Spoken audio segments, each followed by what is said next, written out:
नमस्कार मंडळी, तुम्हा सर्वांचं नवीन एका व्हिडिओमध्ये खूप खूप स्वागत आहे।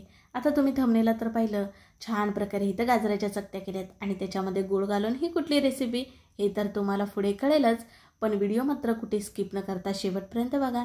चला तर वेळ न करता आजच्या व्हिडिओला सुरुवात करूया। आता बघा सध्या थंडी सुरू आहे, मग थंडी म्हणलं की बाजारामध्ये का नाही भरपूर प्रमाणात छान हिरव्या पालेभाज्या आल्यात, शिवाय त्याचबरोबर ना छान प्रकारे अशी लाल लाल बुटूक गाजरं सुद्धा आलीत। आता ही गाजरं ना अर्धा किलो इतकी घेतलेली आहेत बघा। गाजरं ना अशी कोळी घ्यायची, जास्त जून किंवा निबार म्हणतात ना तशी घ्यायची नाही। आता काय करायचे आहेत आपल्याला, ही गाजरं ना स्वच्छ अशी मी धुवून पुसून घेतलेत। आता का नाही ह्याच्यावरची आपल्याला सालं काढून घ्यायची आहेत ह्या पद्धतीने।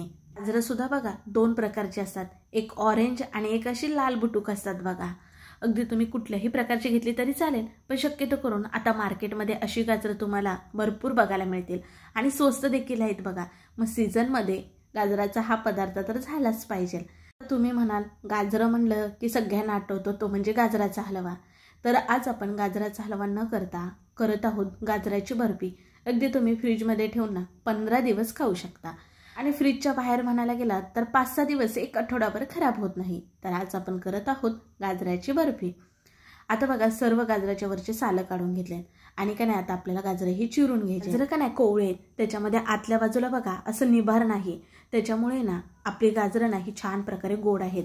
अशीच आपल्याला गाजरं घ्यायची आहेत बरं का, नाहीतर ना तुम्ही जर जास्त जाडीची मोठी गाजरं घेतलात ना तर आतमध्ये खूप जून निबार असतं, मग ती गाजरं सुद्धा खायला सपाक असतात। म्हणून गाजरं नेहमी ना सालं काढल्यानंतर धुवायचे नाहीत, अगोदर स्वच्छ अशी धुवून घ्यायचे आणि मग त्याच्यावरचे सालं काढायचे आणि छान पातळ पातळ अशा गाजराच्या चकत्या करून घ्यायच्या आहेत। सर्व गाजरं ना छान एकसारखी इथं चिरून घेतलीत बघा आणि गाजराचं शेवटचं टोक असतं ते आपल्याला काढून बाजूला करायचं आहे। आज आपण जी करत आहोत की नाही गाजराची बर्फी, ती पौष्टिक अशी करत आहोत। ही बर्फी गोड व्हावी ह्याच्यासाठी आज आपण वापरत आहोत गुळ। अगदी तुम्ही साखरचा वापर केला तरी सुद्धा चालेल, पण बरेच बघा पेशंट डायबिटीज असतात जे की ती शुगर किंवा साखर जे म्हणतात ना खात नाहीत, म्हणून आज आपण ना गुळ वापरून ही बर्फी करत आहोत। गुळ का नाही असा काळा घ्यायचा जो की तो जास्त गोडीला असतो आणि केमिकल युक्त असतो आणि मऊ असतो बघा असा। आता गोडाचं प्रमाण तुम्ही तुमच्या आवडीनुसार कमी अधिक करू शकता।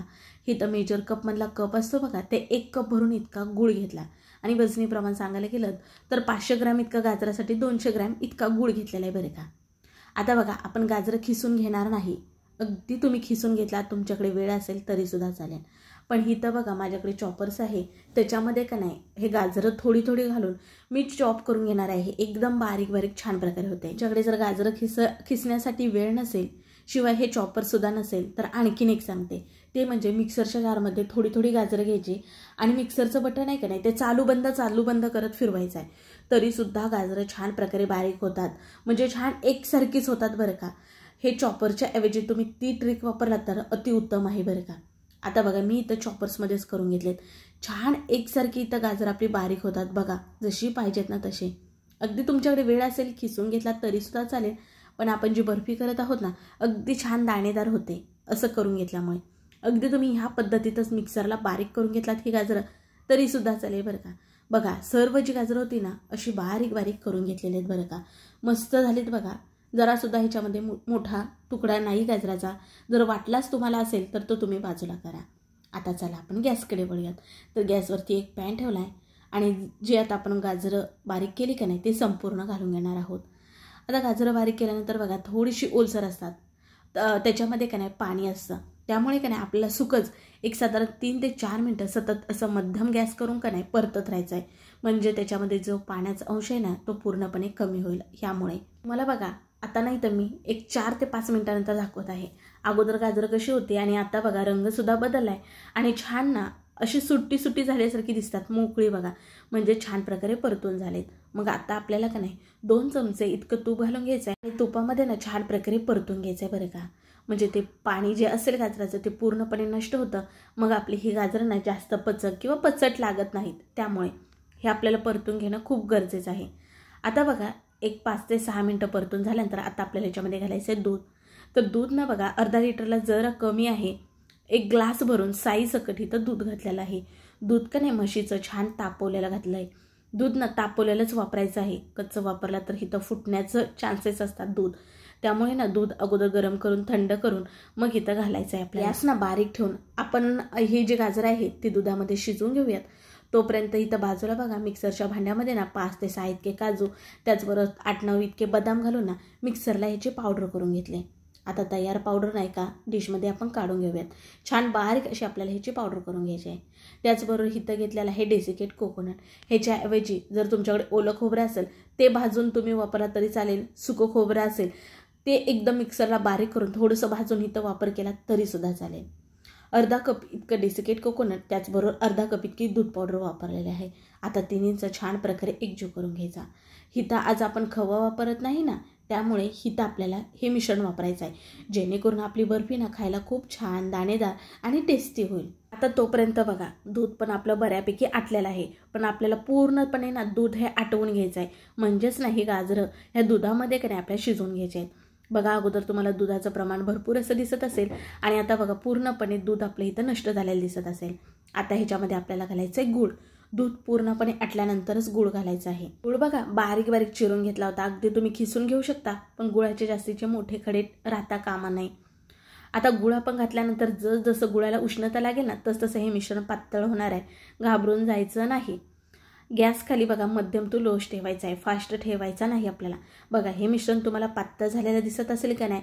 आता हे मिश्रण पातळ आहे का नाही तोपर्यंतच आपण जी तयारी केलेली पावडर होती ना ती आपल्याला घालायची आहे. हे पातळ झाल्यानंतर घालायचं, कारण दूध पावडर आहे का नाही त्याच्या गुठळ्या होतात. म्हणून हे पातळ झालं की थोडं थोडं करून ह्या पद्धतीत घालून घ्यायचं आणि फटाफट आता आपल्याला हे मिसळून घ्यायचं आहे. आता हे घातल्यानंतर छान ह्याला एक घट्टपणा येणार आहे बघा. आपल्याला का नाही चांगल्या प्रकारे हे मिसळून घ्यायचं आहे बघा, म्हणजे ना ह्याच्या गुठळ्या जरासुद्धा राहता कामा नाही म्हणून. आता काही नाही आपल्याला सतत हलवत राहायचं आहे बघा, बाकी काहीच करायचं नाही, म्हणजे पूर्ण ह्यांचा छान एक गोळा होईपर्यंत. आता बघा जरा तुम्हाला हे सुट्टं सुट्टं दिसत असेल, कारण मिश्रण आणखीन आपलं थोडंसं पातळ आहे, त्याच्यामुळं आणखीन एक 3 ते 4 मिनटं का नाही आपण हे हलवत राहणार आहोत. आता बघा तुम्हाला अगोदरपेक्षा छान ह्यांचा गोळा झालेला दिसत असेल. घट्टपणा, असा घट्टपणा येऊसपर्यंत हलवत राहायचं आहे आपल्याला बघा. आता शेवटी ना छान असे 4 ते 5 इतक्या वेलची ना मी सोलून कुटून घेतल्यात. फ्रेश ताजी अशी वेलची घालायची, तिचा फ्लेवर ना छान असा राहतो. आता मिसळून घेतली वेलची पूड घातल्यानंतर आणि बघा इथं तुम्हाला स्पॅच्युलाच्या मदतीने असं करून घ्यायचं आहे. छान प्रकारे ह्याची बर्फी होणार आहे. इथं तुम्हाला समजत असेल, अगदी हातावरती छोटी गोळी करून बघितला तरीसुद्धा चालेल. मिश्रणचा असा गोळा झाला पाहिजे, तेव्हाच तुम्हाला गॅस बंद करायचा आहे आणि हे मिश्रण तयार झालं समजायचं आहे बरं का. तर तुम्ही हलवा समजून ह्या टाईपचा खाल्लात तरीसुद्धा चालेल. पण आज आपण करत आहोत गाजराची बर्फी. त्याच्यासाठी बघा एका ताटाला ना तूप लावून घ्यायचं आहे. अगदी तुमच्याकडे चौकोनी आकाराचा डबा केक टीन असेल त्याला तुम्ही तेल तूप लावून घेऊ शकता. आणि आता आपण तयार केलेले जे मिश्रण होतं ना ते संपूर्ण काढून थापून घेणार आहोत. गरम गरम असतानाच आपल्याला ही प्रोसेस करून घ्यायची आहे बरं का. आपण गाजराची बर्फी केली ना ती ओरिजिनल केली बघा, म्हणजे कुठल्याही प्रकारचा रंग न वापरता. तुम्हाला आणखीन डार्क ऑरेंज रंग हवा असेल तर थोडासा फूड कलर, खाण्याचा जो कलर असतो ना ऑरेंज किंवा रेड घालू शकता. अगदी छान बर्फीला रंग येतो.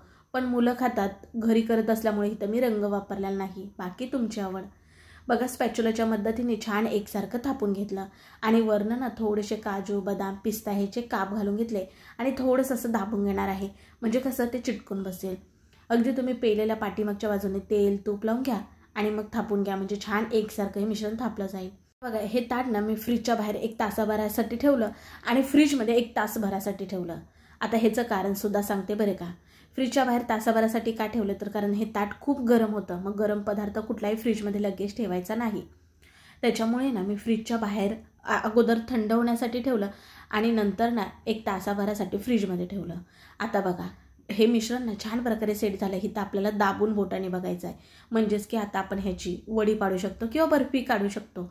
मग आता आपल्याला पाहिजे त्या आकारामध्ये कापून घेऊ शकतो. तर इथं चौकोनी आकारामध्ये मी इतर बर्फी कशी असते तशी कापून घेतले बघा. आणि बघा इथं खाण्यासाठी आपली ही पौष्टिक गाजराची बर्फी तयार झाली. अगदी रंगसुद्धा आपला ओरिजिनल मस्त सुरेख आला आहे. गुळाचा वापर केलेला आहे आपण, साखर न वापरता आज आपण ही बर्फी केली. म्हणजे अगदी तुम्ही लहानांपासून मोठ्यांपर्यंत सर्वांना देऊ शकता. जण साखर हे कमीत कमी प्रमाणामध्ये खातात, त्यांना गुळाचे पदार्थ हवे असतात, तर आज आपण केली ही गुळाची बर्फी.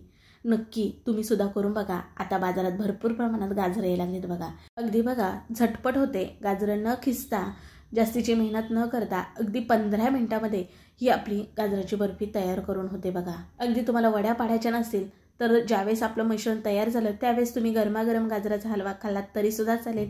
बऱ्याच जणांना गरम हलवा आवडतो, बऱ्याच जणांना थंड हलवा खायला आवडतो बरं का.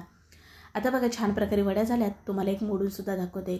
वाव, बघू शकता अगदी मस्त इथं बर्फी तोंडात टाकता विरघळणारी झाले. जरासुद्धा खवा वापरला नाही तरीसुद्धा खूप चविष्ट ही बर्फी होते. नक्की नक्की तुम्ही सुद्धा करून ना मला कमेंटमध्ये कळवा तुमची बर्फी कशी झाली. मग व्हिडिओ जरासुद्धा आवडला तर पटकन एक लाईक ठोका, व्हिडिओ शेअर करा आणि हो असे छान व्हिडिओ पाहण्यासाठी का नाही आवर्जून आपल्या चॅनलला सबस्क्राईब करा, म्हणजे पुढील येणारे सर्व व्हिडिओ तुम्हाला पाहायला मिळतील. चला मग पुन्हा भेटू अशा नवीन एका रेसिपीमध्ये. तोपर्यंत बाय.